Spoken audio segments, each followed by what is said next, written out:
C'était il y a 80 ans, le 23 décembre 1940. Un train spécial blindé, en provenance de Belgique, s'arrête ici, en gare d'Audruc vers 10 h du matin. À son bord, Adolf Hitler. Le chancelier du Reich est venu passer Noël avec ses troupes, postées le long de la Manche entre Calais et Abbeville. Il passe par Boulogne-sur-Mer et inspecte les fortifications que les Allemands ont dressées face à la Grande-Bretagne. À Audingan, près du Cap Griné, il visite le chantier de la future batterie Todt, équipée d'un puissant canon. La batterie Todt ayant été l'une des premières construites, on se sert énormément des images de la batterie Todt pour faire la propagande en Allemagne. Montrer aux Allemands qui sont restés en Allemagne, on est là, on tient bon, on a construit nos trucs, on a des canons, on a des blocos, et puis en face, ils vont manger. En décembre 1940, pourtant, l'Allemagne nazie a déjà perdu la bataille d'Angleterre dans les airs. Et son projet de débarquement de l'autre côté de la Manche a été ajourné. Mais Hitler ne veut rien laisser paraître. Au-delà de la symbolique qui est de venir soutenir ses troupes, apporter des cadeaux, parce que c'est Noël, et puis rassurer un peu ces soldats qui sont coupés de leur famille, il y a évidemment un message politique derrière. Donc il s'agit pour Hitler de marquer ce territoire comme le front qui compte aujourd'hui, sachant que l'état-major allemand prépare depuis l'été 1940 l'invasion de l'Union soviétique.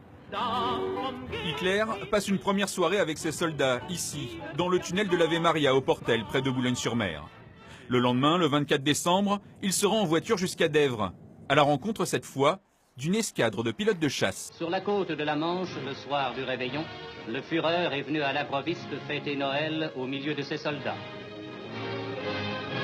Cette rencontre s'est déroulée dans un ancien bâtiment de la cimenterie La Dévroise, aujourd'hui en ruine.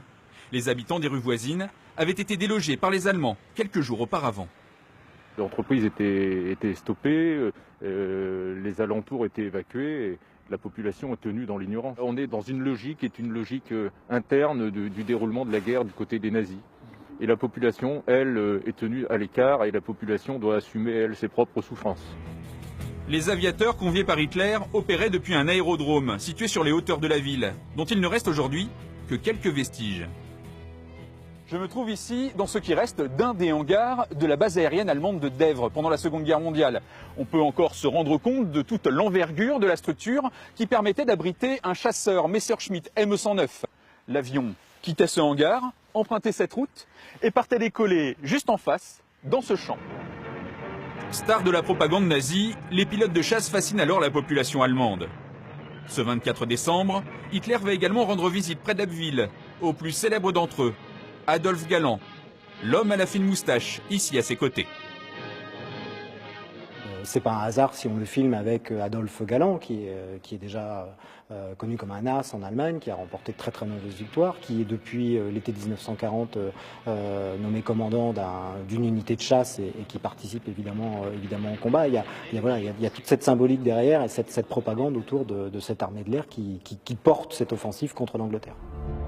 Cette visite de Noël le long des côtes de la Manche s'achève le 25 décembre près de Beauvais, par un dernier tête-à-tête avec l'amiral François Darlan, émissaire du maréchal Pétain et du gouvernement de Vichy. Adolf Hitler ne reviendra brièvement en France que 4 ans plus tard, en juin 1944, avant de fuir face au débarquement allié en Normandie.